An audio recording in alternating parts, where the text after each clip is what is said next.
CUET का paper देने के पहले अगर आपको ये सच्चाई नहीं पता है तो ये आपको अपनी ड्रीम कॉलेज से दूर कर सकती है। So hi, this is Ayushi. I am a first year BSc student at Allahabad University and I have also given CUET exam और इस बात का यही प्रूफ है कि मैं AU में हूँ।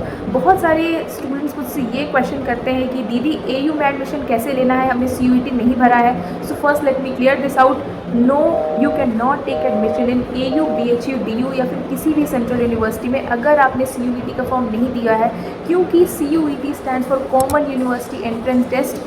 अगर आपने CUET नहीं दिया है, उसका फॉर्म नहीं भरा है, तो आप किसी भी सेंट्रल यूनिवर्सिटी में या फिर जो यूनिवर्सिटीज़ CUET को मानती है उसमें आप एडमिशन नहीं ले सकते हैं। आपको कोई स्टेट या डीम्ड यूनिवर्सिटी में एडमिशन अपना लेना पड़ेगा या फिर से CUET का फॉर्म भर के अगले साल एडमिशन के लेने के लिए वेट करना पड़ेगा। So let me come back to the topic. क्या होता है ऐसा, जो बच्चे बहुत बार जाते हैं एग्ज़ाम्स में, उनका एग्ज़ाम्स बहुत अच्छा जाता है, उसके बाद भी कई बार वो अपनी सिलेक्शन से, अपनी ड्रीम कॉलेज से दूर रह जाते हैं और मेरे साथ भी ऐसा ही हुआ। मैंने एग्ज़ाम से बाहर निकल के सोचा था कि मेरे तो इतने नंबर बनने वाले हैं, लेकिन जितना मैंने सोचा था और जितने नंबर मुझे स्कोर कार्ड में दिखे, there was a huge difference and the reason behind it was normalisation. क्या है ये नॉर्मलाइजेशन? चलिए इसको ढंग से समझते हैं। नॉर्मलाइजेशन असल में इसलिए होता है क्योंकि CUET का एग्ज़ाम कोई वन डे एग्ज़ाम नहीं है, just like NEET exam. CUET का एग्ज़ाम जो है एक ही पेपर मल्टीपल शिफ्ट्स में कराता है।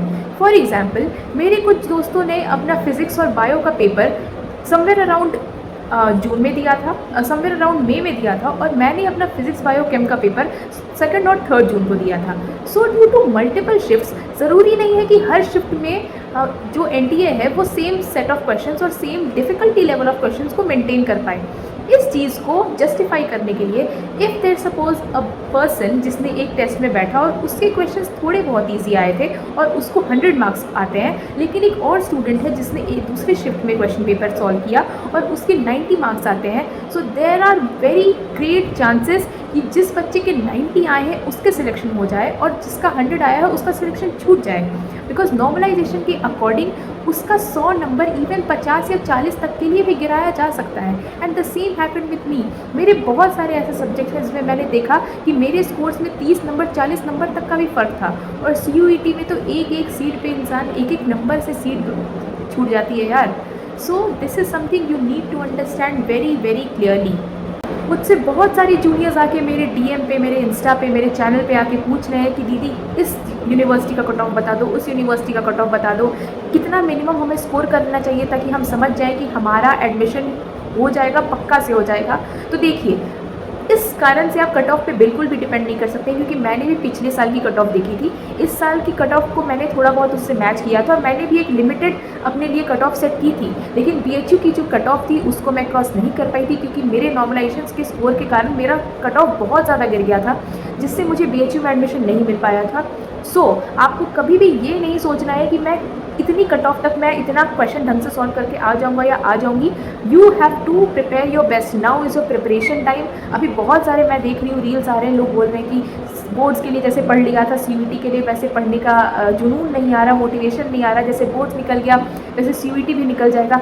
नहीं निकलेगा। Let me tell you, the दुख, द सैडनेस, द मैं क्या समझाऊँ दैट फीलिंग, जब आपकी ड्रीम कॉलेज छूट जाती है, जब आप सबको बता के रखते हो कि मैं ये कॉलेज जाने वाला हूँ, ये मैं ये कॉलेज जाने वाली हूँ, मुझे इतना अच्छा कोर्स मिलने वाला है, और फिर आपका कॉलेज तो क्या, आपका जो कोर्स आपको पसंद है आपका वो कोर्स भी छूट जाता है। And when your marks are less, let me tell you, अगर आप किसी कॉलेज में जाते हैं और आपका मार्क्स लेस है तो आपको प्रेफर्ड कोर्स नहीं मिलेगा, आपको वो कोर्सेज मिलेंगे जिसमें सीट्स अवेलेबल हैं।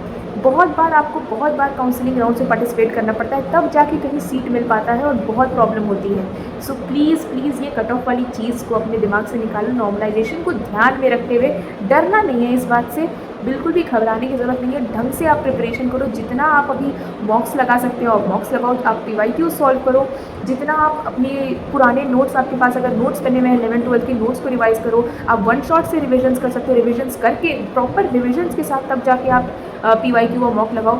और मॉक्स लगाने के लिए मैंने एक ऐप यूज़ किया था, दैट वाज DuBuddy। आप DuBuddy ऐप से प्रैक्टिस कर सकते हैं। CUET अड्डा चैनल पे भी बहुत सारे मैंने क्वेश्चंस उससे भी सॉल्व किए थे, वहाँ से भी आप जाके सॉल्व कर सकते हैं। जैसे भी करिए, बट आपको बहुत अपना 100% एक बार में देना है। ये एक अपॉर्चुनिटी है, एक अच्छे कॉलेज में एक ही single once in a lifetime opportunity होती है अच्छे कॉलेज में एडमिशन लेने की, and you can not afford to leave it. So all the best for your exams. और अगर आपको कोई भी क्वेरी, कुछ भी जानने का होता है, अगर इस एग्ज़ाम के बारे में कुछ भी आपको मुझसे पूछना है, तो आप नीचे कमेंट सेक्शन में पूछ सकते हैं। और एंड आई होप आप अपने सारे CUET दोस्त देने वाले दोस्तों के साथ मेरा वीडियो डेफिनेटली शेयर करेंगे। सो सब्सक्राइब करना मत भूलना, so that I keep bringing up these kind of videos और you don't miss them out.